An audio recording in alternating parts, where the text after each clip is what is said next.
పంచాంగానికి జవహర్లాల్ నెహ్రూకి సంబంధం ఏంటి అనుకుంటున్నారా? కానీ ఉంది. ప్రతి ఏటా ఏదో ఒక పండుగ తేదీపై వివాదం తలెత్తుతూనే ఉంటుంది.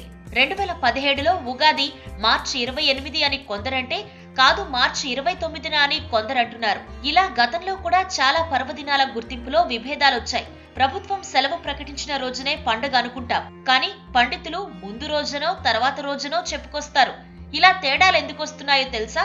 పంచాంగం రాసేటప్పుడు ఒక్కొక్కరు ఒక్కో పద్ధతిని అనుసరిస్తారు. ముఖ్యంగా పూర్వ పద్ధతి, దృక్ పద్ధతి, ఛాయార్క, కరణార్క దృక్ పద్ధతి, ఇలా ఎవరికి నచ్చిన పద్ధతుల్లో వాళ్లు పంచాంగాలు రచిస్తున్నారు.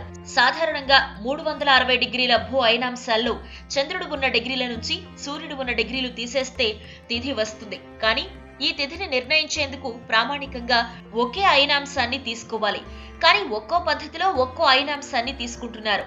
దీంతో 1954లో నాటి ప్రధాని నెహ్రూ ఎన్సీ లాహిరి నేతృత్వంలో క్యాలెండర్ సంస్కరణ కమిటీ ఏర్పాటు చేశారు. ఆ కమిటీ ఏడాది పాటు పరిశోధనలు చేసి దేశం మొత్తానికి తాత్కాలికంగా ఒక అయినాంశాన్ని స్థిరపరిచి పంచాంగ గణన చేయాలని తీర్మానించింది. అంతేకాదు, కేంద్ర ప్రభుత్వ ఆధ్వర్యంలో పొజిషనల్ ఆస్ట్రానమీ సెంటర్ ఏర్పాటు చేసి దేశంలో 16 భాషల్లో అధికారికంగా రాష్ట్రీయ పంచాంగాల్ని కూడా ముద్రిస్తోంది.